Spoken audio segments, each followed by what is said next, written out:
Buenas tardes, mis amados hermanos, creyentes y todos los amigos que van a ver este video, esta enseñanza a través de este medio. Vamos a continuar hoy con la serie de enseñanzas acerca de la gracia, la ley y la salvación de Dios. Esta es la enseñanza número 3 y estuvimos hablando de que tenemos la intención de tocar todos los temas, todos los versículos de la carta del conocido como apóstol Pablo, que justifican la no utilización ahora por los cristianos o por los creyentes en general de la ley de Dios, habiéndose basado principalmente en algunos de estos versículos que dicen que por la gracia pues ya no es necesario cumplir la ley. Así que vamos a iniciar y queremos aportar humildemente a todos los hermanos que de una forma u otra también están haciendo este trabajo, hermanos que con su esfuerzo, con su dedicación, con su estudio, están haciendo saber que Dios está llamando en estos últimos tiempos a que salgan de la falsa doctrina a todos los creyentes en Jesucristo, en Yeshua, y que venga realmente a toda la verdad y no solo a una parte de ella. Así que sin más, le pido que me acompañe en una oración para iniciar esta enseñanza. Padre Celestial, bendito Elohim, Abacadosh, Santo de Israel. En esta hora, Padre Santo, venimos a su presencia, mi Señor amado, para compartir la palabra suya, que es la verdad, la palabra suya, Señor, que es la savia del olivo natural, que alimenta nuestra alma, que nos hace restaurar nuestra alma para poder hacer su voluntad y estar en el camino de la salvación, que es estar en Yeshua. Yeshua, que es la palabra suya hecha carne, Señor, nos pide realmente también que cumplamos su voluntad a través de la obediencia a sus mandamientos. Y le pedimos, Señor, de todo corazón, que toque el entendimiento de cada una de las personas, que abra el entendimiento de su corazón y de su mente, para que puedan absorber esta palabra que vamos a compartir aquí y que puedan además retenerla verificando lo que estamos planteando, Señor, en este día de hoy y en todos los días que daremos esta enseñanza acerca de la ley, la gracia y la salvación de nuestro Padre Celestial. Gracias, Padre, de todo corazón, que sea su Espíritu el que guíe esta reunión, Señor, y no nosotros. Gracias le damos en el nombre todopoderoso de Yeshua HaMashiach, nuestro Rey y Salvador. Amén, amén y amén. Bueno, mis amados hermanos y amigos, hoy vamos a comenzar la enseñanza número 3 acerca de la ley, la gracia y la salvación. En el final que le dimos a la enseñanza anterior. En el final de la enseñanza anterior estuvimos viendo lo que era el versículo en Juan 5:45. Vamos nuevamente a Juan, el evangelista Juan. Yohanan es su nombre hebreo. 5:45.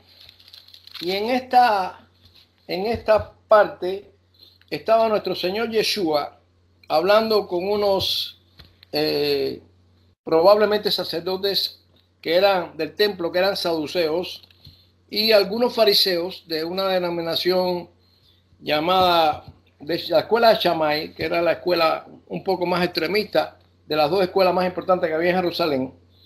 Y en el versículo 45 vemos cómo en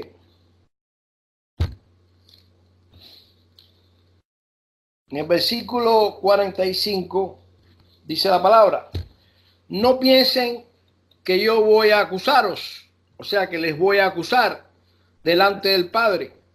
Hay quien los acusa, Moisés, en quien tienen vuestra esperanza.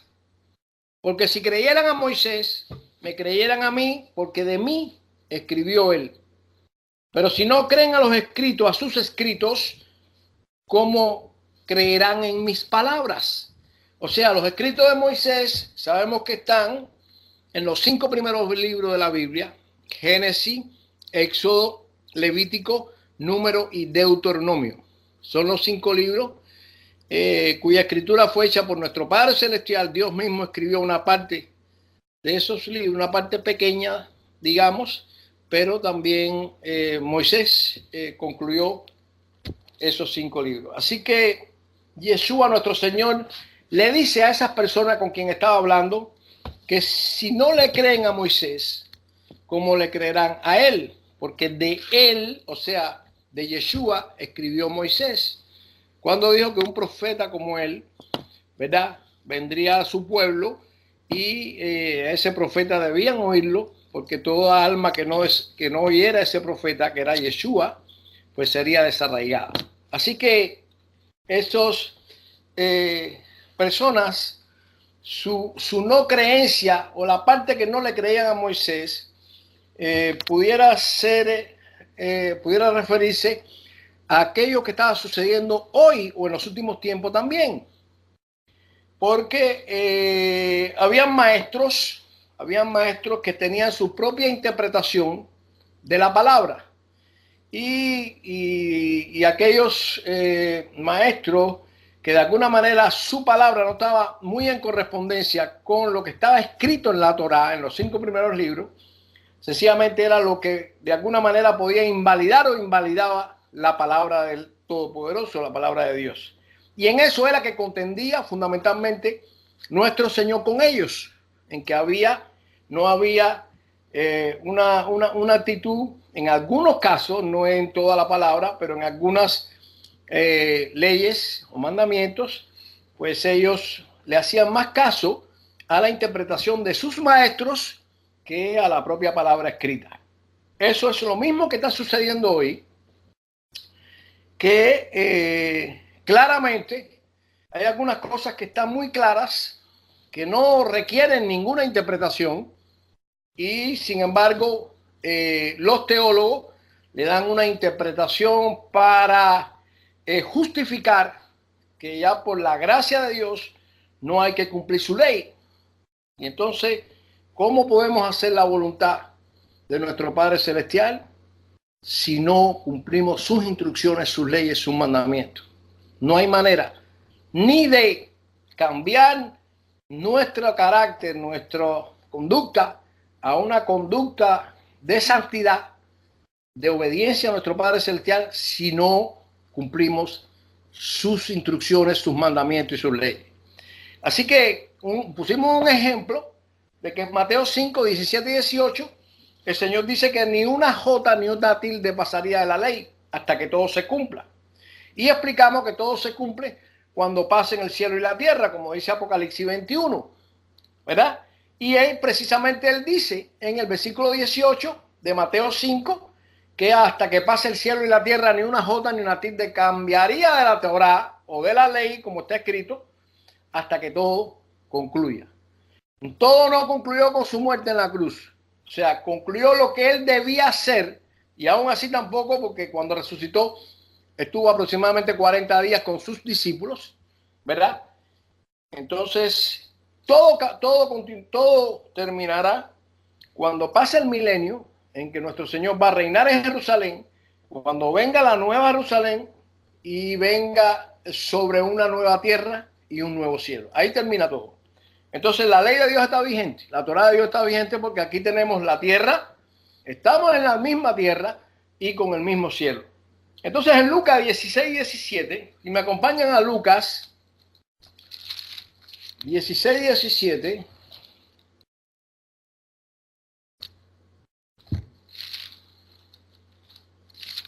en Lucas capítulo 16, versículo 17, la palabra dice: pero es más fácil que pasen el cielo y la tierra que se frustre una tilde de la ley. Aquí lo dice más duro todavía. Ahí dice una jota, en Mateo 5, 17 dice: ni una jota ni una tilde pasará de la ley hasta que todo se cumpla. Aquí dice que ni siquiera una tilde debe frustrarse, ¿no? Porque es más fácil que pasen el cielo y la tierra. Entonces, hay que realmente meditar en esto y tener una actitud con un corazón abierto, una mente abierta, para darle más crédito o darle más credibilidad a lo que está escrito claramente en la Biblia, que a las explicaciones que dan los teólogos para justificar que ya la ley de Dios no hay que cumplirla. Entonces, si no hay que cumplirla, los mandamientos y las leyes, ¿por qué nos guiamos? ¿Por dónde nos guiamos? Pero si hay que cumplir algunos de ellos, ¿cuáles son los que hay que cumplir? Tampoco lo definen. Tampoco dicen en las cartas de Pablo, no se define cuándo es la ley de Dios, cuándo es la ley de los hombres. Y sobre esos aspectos que vamos a profundizar. Así que vemos cómo en Lucas se dice que ni una tilde pasará de la ley. Sabemos que la ley de Moisés no es la ley de Moisés, que la ley de Moisés es la ley de Dios, que Dios se la dio a Moisés, porque Moisés era el intermediario o el mediador entre Dios y su pueblo, Israel. Así que cuando se dice en la palabra de Dios, la ley de Moisés, hay que entender que es la ley de Dios y no de Moisés, no es una exclusividad, ni es una ley privada, una palabra privada de Moisés, de ninguna manera. Pablo nunca escribiría algo en contra de la Torá o de la ley de Dios, nunca. Él era un rabino que se convirtió al Señor y que era un fiel cumplidor de los mandamientos. Él dice, él habló sobre 3 leyes, como hemos dicho: la ley de Dios, la ley del pecado que está en la carne nuestra y la ley de los hombres u obras de la ley, porque explicamos que las obras de la ley, por los documentos del mal muerto, significan leyes de Dios, significa obras de la ley, son leyes de Dios. Así que, mis amados hermanos, comenzamos a hablar desde el libro de los Hechos, pasando por todas las cartas, y pasaremos por todas las cartas del apóstol Pablo para determinar cuando Pablo escribe de una ley y cuando escribe de otra ley, ¿verdad? Pusimos algunos ejemplos como Gálatas 3:10, que habla de 2 leyes en el mismo versículo, y eso, por supuesto, ha confundido, porque si la ley de Dios se hubiera traducido como Torá, que quiere decir instrucción y enseñanza de Dios, pues muchas de esas confusiones se hubieran evitado. Pero las traducciones pues han realmente contribuido a crear no solo confusiones, sino doctrinas para justificar que ya la ley de Dios no hay que cumplirla. Eso realmente es una falsedad grande y peligrosa, muy peligrosa, porque cuando se dice que ya la ley de Dios no hay que cumplirla, ¿de qué manera nos vamos a guiar para hacer la voluntad de Dios? ¿De qué manera nuestra alma se va a restaurar? Nuestra alma, que es la mente, la voluntad, las emociones, hasta el carácter. ¿Cómo vamos a transformar esa alma, verdad? De la manera que Dios quiere, de la manera que Dios plantea. ¿Cómo vamos a hacer? ¿Cómo vamos a posibilitar que nuestra alma cambie si no nos guiamos por la palabra de Dios, por la ley de Dios, por las instrucciones, cuando Él dice hagan esto o cuando dice no hagan esto otro? ¿Estamos? Es la única manera de tener una conducta, de ir ganando, restaurando nuestra alma, ir ganando una conducta acorde a la voluntad de nuestro Padre Celestial. Estamos claros que la palabra dice: sin santidad nadie verá a Dios. Nadie, absolutamente nadie. Así que podemos preguntarnos, ¿a qué vino Yeshua a la tierra? ¿A qué vino nuestro Señor a la tierra? Sí, bueno, su principal función fue morir para que su sangre fuera derramada y poder sellar el nuevo pacto. El nuevo pacto ni siquiera muchos lo conocen. El Roe Omar ha dado unas enseñanzas muy buenas. Yo le sugiero que la vean acerca del nuevo pacto. Y yo no voy a profundizar mucho con relación a esto, sino vamos a hablar, voy a hacer referencia a lo que es el nuevo pacto, a lo que vino, que fue lo principal, a lo que nuestro Señor vino a la tierra. Vamos a Mateo, al libro de Mateo 26. Mateo capítulo 26.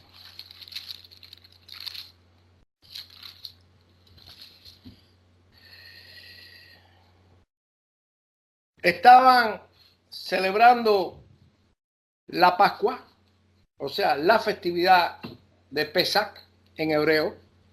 En esta festividad, esta celebración, se le ha cambiado el nombre y se le ha puesto la Santa Cena, pero ni siquiera en la Biblia está escrita la Santa Cena. Es la festividad de la Pascua, lo que están celebrando nuestro Señor en el aposento alto con sus discípulos. Y dice el versículo 27, y tomando la copa y habiendo dado gracias, les dio diciendo, bebed de ella todos, porque esto es mi sangre del nuevo pacto, que por mucho es derramada para la remisión o el perdón de los pecados. Fíjense cómo dice, porque esto es mi sangre del nuevo pacto. O sea, la sangre es para el nuevo pacto. Y para que esa sangre sellara el pacto y posibilitara el perdón de los pecados. Así que debemos saber realmente cuál fue el pacto que instauró o que selló el Señor con su pueblo, porque muchos no lo conocen. Algunos conocen de que el pacto no fue solamente que Yeshua vino, murió y resucitó. Eso es lo que él hizo para sellar el pacto. Eso fue lo que él hizo para que su sangre pudiera sellar el pacto, el nuevo pacto, el último pacto establecido entre Dios y los hombres. Pero el nuevo pacto está, y es bueno que lo copien, en Jeremías 31:31, y que es la parte que se conoce como el Antiguo Testamento, y en el Nuevo Testamento está en Hebreo. Vamos a leer lo que dice Hebreo del 8, capítulo 8, a partir del versículo 8. Hebreo 8, a partir del versículo 8, del 8 al 11. Porque reprendiéndolos dice, he aquí vienen días, dice el Señor, en que estableceré con la casa de Israel y con la casa de Judá un nuevo pacto. No como el pacto que hice con sus padres el día que los tomé de la mano para sacarlos de la tierra de Egipto, porque ellos no permanecieron en mi pacto. O sea, Dios no quitó el pacto. Fueron ellos, el pueblo de Israel, los que no permanecieron en ese pacto. Y yo me desentendí de ellos, dice el Señor. Por lo cual ese es el pacto que haré con la casa de Israel después de aquellos días, dice el Señor.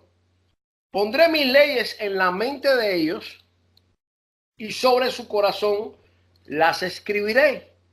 Y seré a ellos por Dios y ellos me serán a mí por pueblo. Y ninguno enseñará a su prójimo, ni ninguno a su hermano, diciendo, conoce al Señor, porque todos me conocerán, desde el menor hasta el mayor de ellos, porque seré propicio a sus injusticias y nunca más me acordaré de sus pecados y de sus iniquidades. Al decir nuevo pacto, ha dado por viejo el primero, y lo que se da por viejo y se envejece está próximo a desaparecer. Ese último versículo es el que toman muy en cuenta los teólogos para decir que ni siquiera el nuevo pacto, el antiguo pacto ya existe. Bueno, pues está dicho claramente, en primer lugar, que el pacto es con la casa de Israel y con la casa de Judá. El problema es que todos los creyentes, los cristianos, son parte de la casa de Israel. Lo que pasa es que no lo saben. O sea, no le han explicado, por causa de la teología, de que lo que dice en Gálatas 3:29 es que si estás en Cristo, si están en Cristo, linaje de Abraham eres. O sea, descendencia de Abraham, que es el padre del pueblo de Israel. Eso no se enseña. Y eso está claramente dicho no solo ahí, sino en Hebreo 2:11, a partir del de Efesios 2:11, donde dice que ya cuando usted está en Cristo, en el Mesías, Yeshua, usted tiene la ciudadanía de Israel. O sea, la tribu que permanece de Israel reconocida es la tribu de Judá, ¿verdad? Pero Israel contaba con 12 tribus, 10 de las cuales desaparecieron y 2 de ellas pues se unieron a los judíos, ¿verdad? Benjamín y la tribu de Leví, los levitas. Así que cuando dice que ese pacto lo hará, es con la casa de Judá, con los judíos reconocidos, y con la casa de Israel, que son los dispersos por el mundo, que son los cristianos que tienen a Cristo, ¿verdad? Y que son linaje de Abraham. Esos son la casa de Israel. Somos la casa de Israel, que éramos gentiles, y ya cuando venimos al Señor, reconocemos al Señor y venimos a sus mandamientos, su palabra, pues ya dejamos de ser gentiles y somos pueblo de Israel. Esa es la verdad bíblica. Así que dice que después de aquellos días, dice el Señor, pondré mis leyes en la mente de ellos. ¿Cuáles son sus leyes? Las que están en la Torá, en los 5 primeros libros, ¿verdad? Y sobre su corazón las escribiré para que no salgan más de allí, ¿verdad? Y como van a estar escritas en el corazón, nadie ya va a vivir en pecado. Porque llegará el momento en que todos tendrán toda la ley de Dios, todos los mandamientos de Dios en su corazón escritos, y ya entonces el pecado habrá prácticamente desaparecido. Es un proceso largo y que culmina con la transformación de los cuerpos, ¿verdad? O con la resurrección de los muertos que murieron en Yeshua o en la palabra. Si decimos que ya está cumplido esto, no es la verdad. Esto es un proceso de transformación, de restauración, que tiene que luchar contra 3 enemigos. El enemigo que está en la carne, que es la ley del pecado, que permanece en la carne, hasta tanto nuestros cuerpos no sean transformados. El segundo enemigo es el diablo, que siempre está tentando para hacernos caer en pecado. Y el tercer enemigo es el mundo, que está diseñado por el príncipe de este mundo, por el príncipe de pecado, para que se viva en pecado, para que se caiga en pecado constantemente. Así que, mis amados hermanos, ese es el nuevo pacto. El nuevo pacto incluye en él, como cuestión principal, la ley de Dios, los mandamientos de Dios. Están incluidos, pero tienen 3 aspectos nuevos. Número 1, ya la ley no condena a muerte, físicamente hablando, porque Yeshua murió por nosotros. Número 2, pues es un sacrificio para siempre. Ya no era como el sacrificio de los animales, que periódicamente el animal solamente cubría el pecado por un año, por un tiempo. Cubría el pecado, no lo quitaba. La sangre de Yeshua, una sangre del mismísimo Dios hecho carne, pues limpia el pecado para siempre, siempre y cuando no caigamos en pecado, porque hay algo que nos ha dado nuestro Padre Celestial, que es el arrepentimiento. El arrepentimiento es el instrumento que cuenta el creyente para que mientras el pecado lo esté martirizando o persiguiendo o cayendo en pecado por debilidad o por ignorancia, pues entonces puede arrepentirse de corazón y determinar dejar el pecado, ir dejando los pecados, alejarse del pecado, para ir poder adquiriendo más santidad, porque sin santidad nadie verá a nuestro Padre Celestial. Así que 3 cosas, y la última es que para los creyentes en Yeshua, pues en el pacto nuevo, pues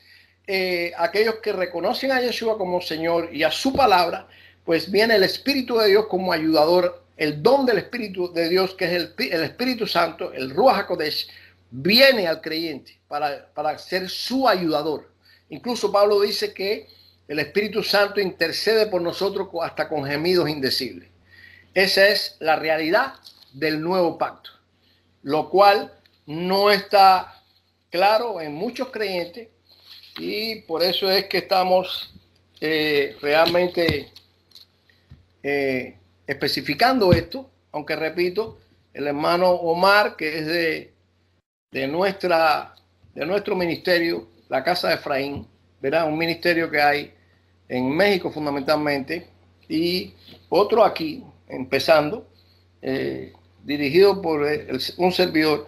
Pues entonces estamos trabajando juntos para poder hacer una labor de esclarecimiento de cosas que han estado en tinieblas, han estado ocultas y que han sido, por tanto, engañados muchos creyentes, que muchos de ellos se han acercado para establecer una relación con Dios de una manera genuina, de una manera honesta y de una manera veraz.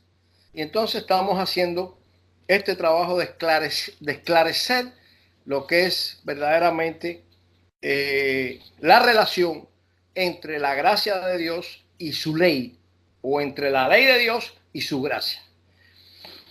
Hay en un concilio realizado en Jerusalén en el año 49-50 del primer siglo, sobre la circuncisión, pues en este concilio el tema principal era determinar si los nuevos creyentes gentiles que entraban de los demás pueblos, pues para entrar a formar parte de la congregación de los seguidores de nuestro Señor Yeshua, necesitaban circuncidarse.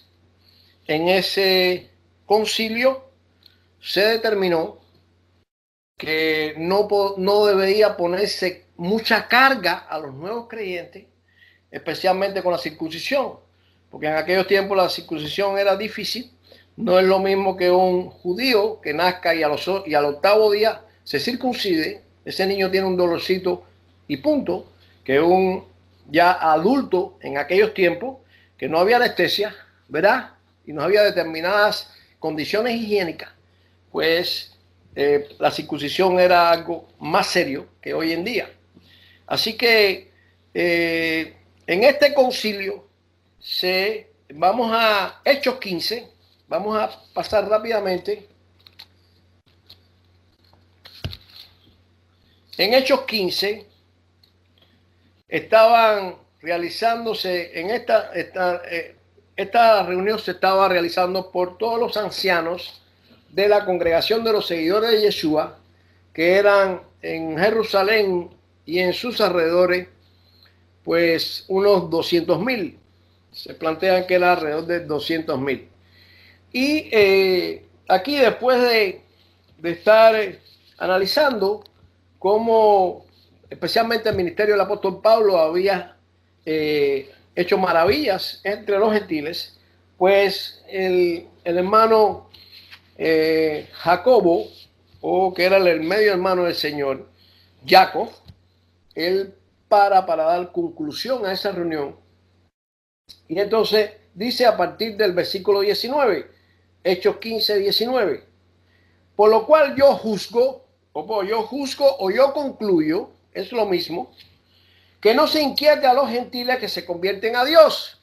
O sea, que no se le ponga mucha carga a los gentiles que se convierten a Dios, sino que se les escriba, número 1, que se aparten de las contaminaciones, de los ídolos, o sea, de toda idolatría. Número 2, de fornicación, o sea, de toda inmoralidad sexual, ¿verdad? Esa es la fornicación. Número 3, de ahogado, o sea, de aquellos animales que se comían sin haber sido desangrados.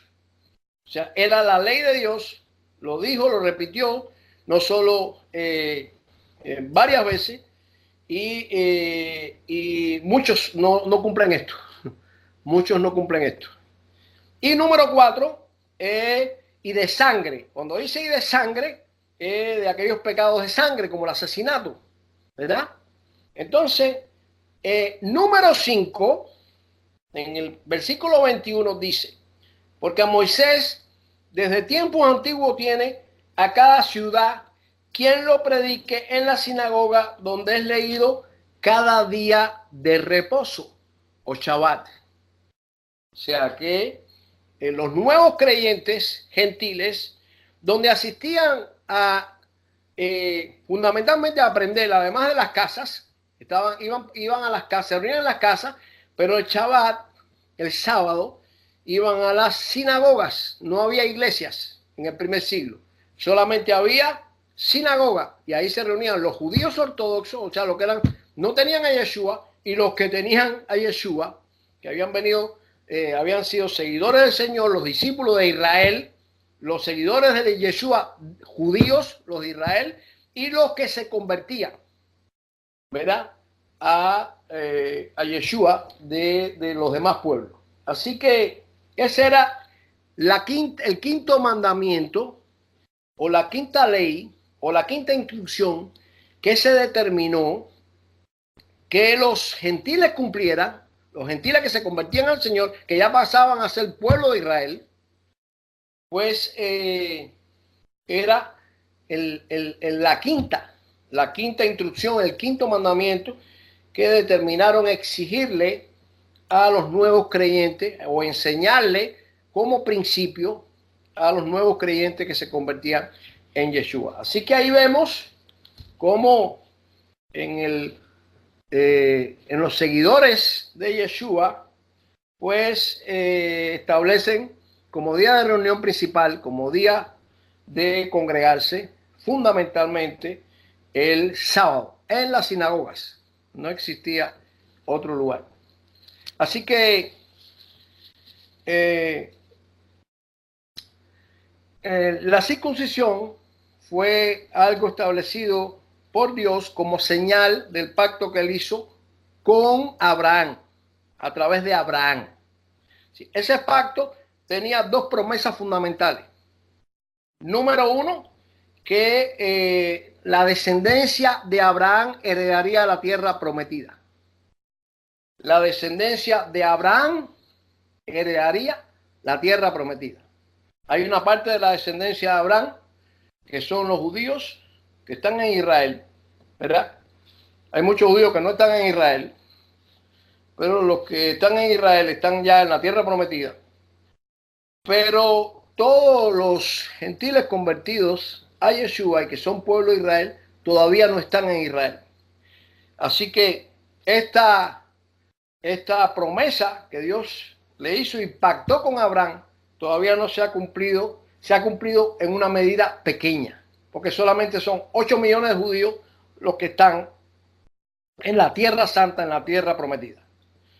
Y número 2, la promesa número 2 que constituía este pacto era que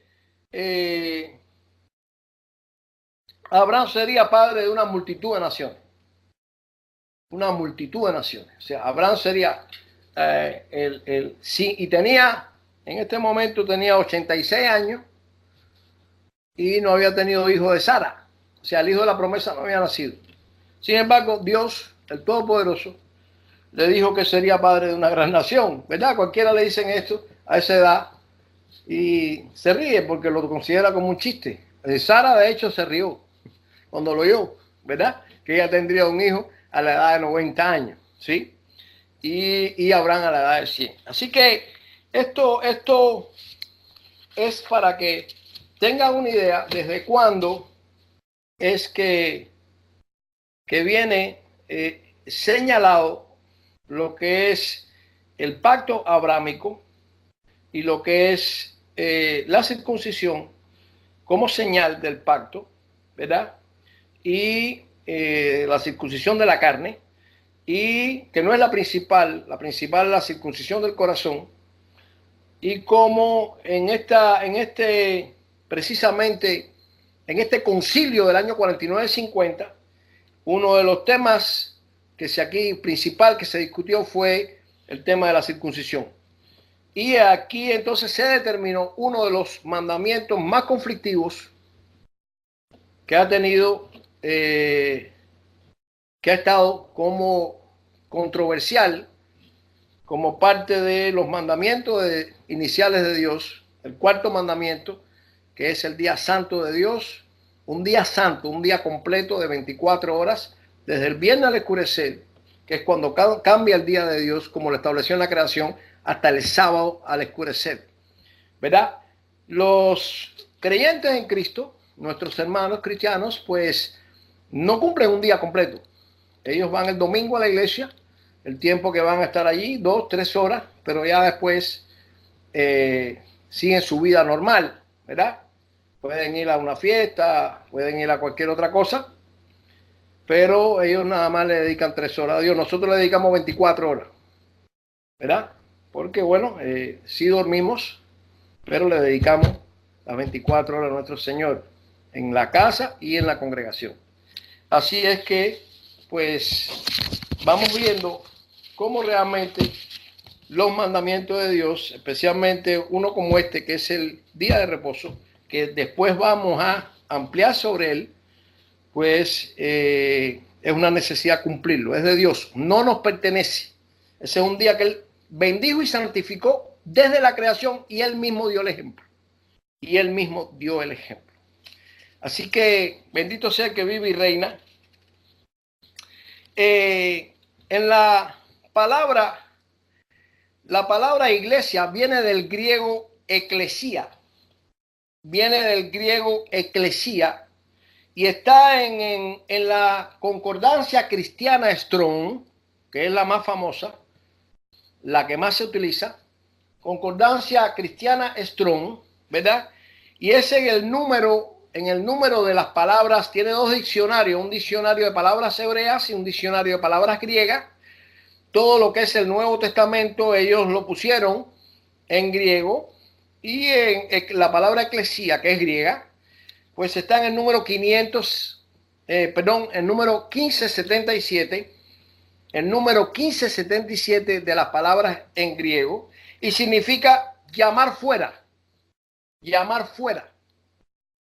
reunión popular, especialmente religiosa, y entre paréntesis, sinagoga judía, o comunidad cristiana, congregación e iglesia. O sea que esto argumenta por lo que habíamos dicho y está recogido en la historia también, de que en el primer siglo todos los gentiles que se convertían a Yeshua, pues asistían a la sinagoga. No había otro lugar. La división comenzó a partir del segundo siglo. Así que bendito sea el que vive y reina. Vamos a comenzar con Pablo, ¿verdad? Vamos a comenzarlo con Pablo y vamos a Hechos 9:20. Hechos, el libro de los Hechos, capítulo 9, versículo 20.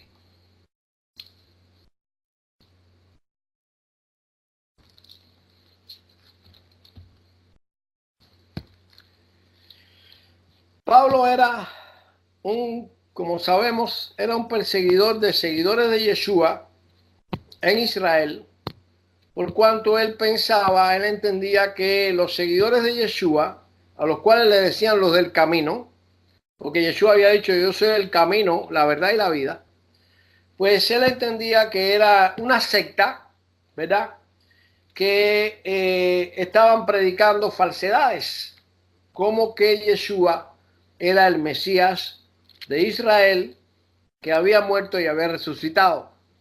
Él pensaba que realmente era una falsedad total y tal era el deseo él de defender la pureza de la palabra de Dios, que él perseguía a los cristianos, ¿verdad? Dice que cuando él iba a Damasco, de Jerusalén a Damasco, a tomar prisioneros a algunos seguidores de Yeshua, que estaban allí enseñando la palabra en Damasco, Siria, pues se le presentó el Señor en el camino, ¿verdad? Y pues él cayó al piso y sabemos la historia. El Señor le habló, le dio la comisión de ir a los gentiles a predicar. Él se quedó ciego, fue llevado a Damasco, a una casa determinada. Ahí el Señor le mandó, después de 3 días de estar ciego y en ayuno, orando, porque había sido un choque muy violento para Pablo, pues él se convirtió. Definitivamente se convirtió al Señor y empezó a ser un defensor entonces de Yeshua, ¿verdad? Y de las palabras de Yeshua. Y empezaba con el Antiguo Testamento, porque no existía el Nuevo, a probar que Yeshua era el Mesías de Israel, no solo de Israel, del mundo. Pero él, ¿verdad? Se esforzaba. Dice a partir del versículo 20, capítulo 9, versículo 20 del libro de los Hechos, dice: enseguida predicaba al Mesías en las sinagogas. ¿Dónde? En las sinagogas, diciendo que este era el Hijo de Dios. Y todos los que le oían estaban atónitos y decían: ¿no es este el que asolaba a Jerusalén a los que invocaban este nombre? Y a eso vino acá, para llevarlos presos ante los principales sacerdotes.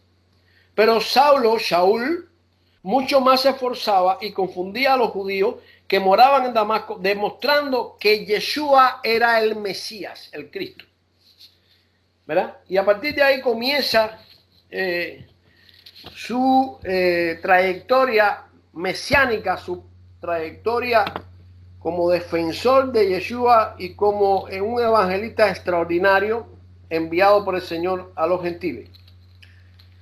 Así que en Hechos 13:14, en Hechos 13:14,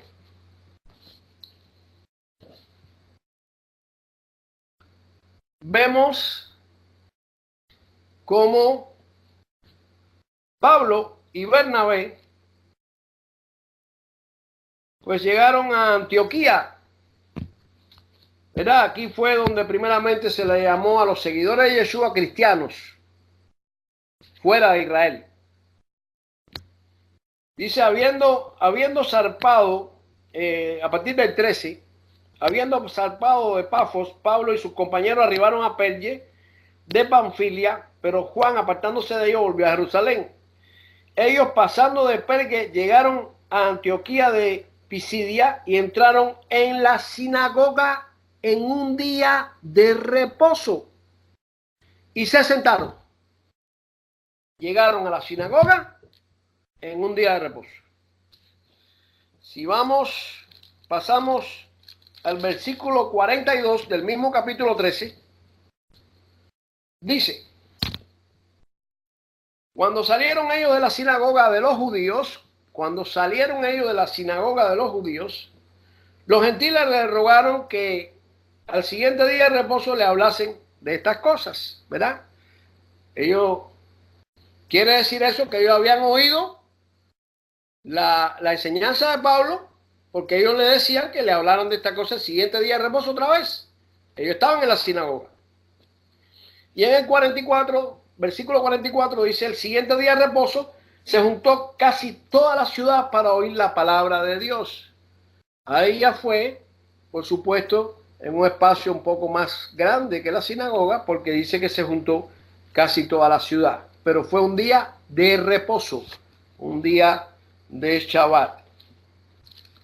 En Hechos 17, como usted ve en estas enseñanzas, se basa en muchos versículos bíblicos para nosotros ir argumentando lo que realmente estamos diciendo y lo que queremos mostrar, ¿verdad? En el capítulo 17, versículo 1 y 2, dice: pasando por Anfíopolis y Apolonia, llegaron a Tesalónica, donde había una sinagoga de los judíos. Y Pablo, como acostumbraba, fue a ellos y por 3 días de reposo, o sea, 3 semanas, discutió con ellos por 3 sábados, ¿verdad? Por 3 Shabbat. ¿Estamos aquí? Entonces, el día de reunión principal de los discípulos era en Shabbat, era en el día de reposo en las sinagogas, en el primer siglo. Ahí estaban los judíos y los gentiles. Con relación a la ley o la Torá, vamos a seguir viendo la actitud de Pablo con relación a la ley de Dios, ¿verdad? O Torá, o ley de Moisés. Se le puede llamar de las 3 cosas, de las 3 maneras. Ley de Dios, Torá o la ley de Moisés. Es lo mismo, los 5 primeros libros, el contenido de los 5 primeros libros de la Biblia. Dice en Hechos 24:14, en Hechos 24:14, Pablo estaba haciendo una defensa ante Félix, que era un personaje romano, ¿verdad? Al cual había sido llevado porque él pidió y ser presentado ante César, porque el Señor le había indicado eso en Roma, y él iba haciendo defensas primero ante el pueblo, ante los judíos, ¿verdad? Y aquí ante Félix. Y dice la palabra en el versículo 14. Pero esto te confieso, le dice a Félix Pablo, que según el camino ahí está con mayúscula, porque es la congregación de los seguidores, era como le decían a la congregación de los seguidores de Yeshua, o le decían los Nexarí, o sea, los nazarenos también. Dice, pero esto te confieso, que según el camino, que ellos llaman herejía, así sirvo al Dios de mis padres, creyendo todas las cosas que en la ley y en los profetas están escritas. O sea, Pablo ahí, pues, confirma que él era un cumplidor de la ley, de la Torá, ¿verdad? Y que no había dicho nada en contra de eso. En el versículo, ahí mismo, capítulo 25, versículo 8, delante de Festo, otro personaje superior a Félix, otro personaje romano, en el versículo 8, haciendo Pablo su defensa, dice, alegando Pablo en su defensa, dijo, ni contra la ley de los judíos, ni contra el templo, ni contra César he pecado en nada. O sea, le está diciendo, yo no he pecado contra la ley de Dios. Y la ley de los judíos incluye 2 leyes. Incluyen la ley de Dios, que son los 5 primeros libros escritos por Dios y por Moisés, e incluyen una Torá oral, una ley oral, que es la ley que inicialmente crearon los judíos con sabios para defender la Torá, para cuidar la Torá, pero que después se hicieron tantas y de diversas interpretaciones que, como siempre, el hombre pues tergiversa la palabra de Dios, y ahí fue cuando empezaron los problemas, ¿no? En el judaísmo. O sea, ellos son nuestros hermanos, pero también tienen sus situaciones de interpretación, sus problemas de interpretación en cuanto a la ley, a la Torá de Dios. Así que Pablo, ¿verdad? También dice en el capítulo 26, seguimos ahí en el libro de los Hechos, en el capítulo 26, versículo 22, dice, pero habiendo obtenido auxilio de Dios, persevero hasta el día de hoy dando testimonio a pequeños y a grandes, no diciendo nada fuera de las cosas que los profetas y Moisés dijeron que habían de suceder. Yo voy a leer otra vez. Pero habiendo obtenido auxilio de Dios, persevero hasta el día de hoy, dando testimonio a pequeños y a grandes, no diciendo nada fuera de las cosas que los profetas y Moisés dijeron que había de suceder. Estamos aquí. Pablo realmente, no cierren el libro de los Hechos. Pablo realmente era un defensor de la Torá, a ultranza. Era un completo defensor. No tenía nada que ver el que estuviera bajo la gracia para cuidar de hacer y de enseñar lo que estaba dispuesto en la Torá. Teniendo en cuenta que los gentiles no habían tenido una cultura como los nacidos en Israel, una cultura de la Torá desde pequeño. Eso es como nosotros vinimos, llegamos a este camino, ¿verdad? Sin ningún conocimiento o con muy poco conocimiento de Dios, ¿sí? Sin ser obedientes en nada o en casi nada. De la misma manera, pues entonces nosotros fuimos aprendiendo poco a poco, porque es un proceso de aprendizaje, como cuando se va a la escuela y se empieza en primaria. Pero hay que ir avanzando en el conocimiento de la verdad, porque la verdad, por la verdad, es por la que nuestro Padre nos va a juzgar y no por la palabra de los hombres. ¿Estamos aquí? Entonces, vamos a Hechos.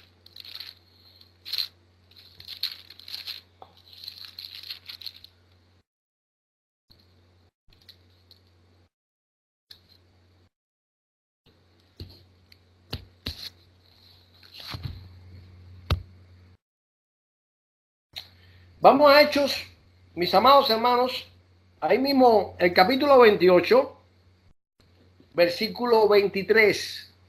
Capítulo 28, versículo 23. Y leemos: y habiéndole señalado un día, vinieron a él, a Pablo, a Shaul, muchos a la posada. Él estaba ahí en una posada, pero custodiado, vigilado por un soldado, a los cuales le declaraba y le testificaba el reino de Dios desde la mañana hasta la tarde. No eran 2 horas, era desde la mañana hasta la tarde, persuadiéndoles acerca de Yeshua, tanto por la ley de Moisés como por los profetas. En el Antiguo Testamento hay alrededor de 36 profecías acerca de Yeshua. Ellos no contaban con el Nuevo Testamento. Ninguno de los discípulos del Señor, ni los seguidores del primer siglo. El Nuevo Testamento se canonizó a partir del segundo siglo. Ellos probaban que Yeshua era el Mesías a través del Antiguo Testamento. El conocido como Antiguo Testamento, nosotros le llamamos Antiguo Pacto, le llamamos Tanakh, ¿verdad? Que incluye la Torá. Así que este es la verdad que vamos viendo y que está escrita, claramente escrita. No hay que ser un teólogo, ni un intérprete de la ley, ni de ninguna palabra. Hay que ver que claramente lo que hemos visto es que Pablo declara a todos los niveles donde hizo su defensa de que él era cumplidor de la ley y que por la ley de Moisés mostraba y los profetas que Yeshua era el Mesías de Israel y del mundo. Entonces, ¿por qué se ha planteado y se ha tratado de argumentar de que ya por la ley, por la gracia, no hay que cumplir la ley o la Torá? ¿Verdad? Es una cosa absurda, completamente. Todo reino, todo gobierno en toda la historia de la humanidad ha tenido un cuerpo de leyes que regulan a la sociedad, que regulan la conducta de su pueblo, del pueblo de ese país, de ese gobierno o de ese reino. ¿Cuánto más? ¿Verdad? En Estados Unidos, por ejemplo, hay 1 millón de leyes. 1 millón de leyes que regulan toda la actividad humana en este país. Entonces, ¿cuánto más el reino de los cielos, ¿verdad?, de nuestro Padre Celestial y de nuestro Señor Yahshua HaMashiach, Cristo el Mesías, pues no va a tener un cuerpo de leyes que regula la vida, la conducta, ¿verdad?, de su pueblo? Es absurdo pensar en otra cosa. Lo único que cambia es las leyes de Dios. Es lo único que nos cambia. Con la ayuda del Espíritu de Dios, que fue enviado por Yeshua para aquellos que nos hiciéramos partícipes del nuevo pacto o seguidores de él, pudiéramos tener esa ayuda, ¿verdad? Cargarnos del Espíritu a través de la oración fundamental y del estudio de la palabra para poder sobrevivir y poder tener una vida cristiana, una vida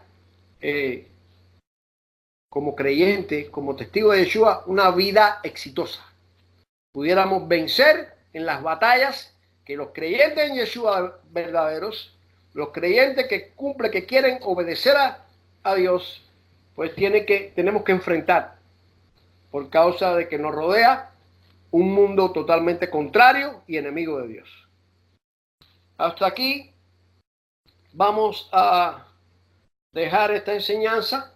Hemos dicho que vamos a dar aproximadamente 1 hora para no cargar, como manejamos muchos versículos bíblicos, para no cargar tanto a los hermanos y creyentes y amigos que vean estas enseñanzas cada semana.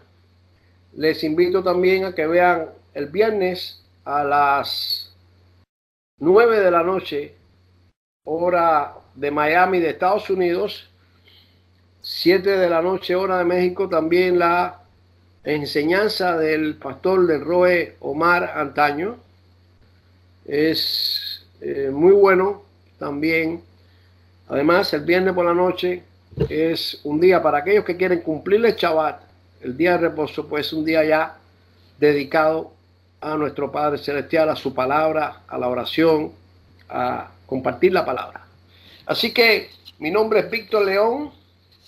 Le agradezco de todo corazón que hayan visto esta enseñanza. Mi teléfono es 786-317-4340. Sale por en el screen. Y que, por favor, los que quieran comunicarse conmigo, envíenme un mensaje. Porque normalmente no respondo a los teléfonos que no conozco, a los números, por cuanto hay muchos anuncios. Me envían un mensaje y yo regreso la llamada. Muchísimas gracias. Que el Todopoderoso Señor lo despida, los proteja, los ilumine y los guíe por el camino de la verdad. Gracias y shalom.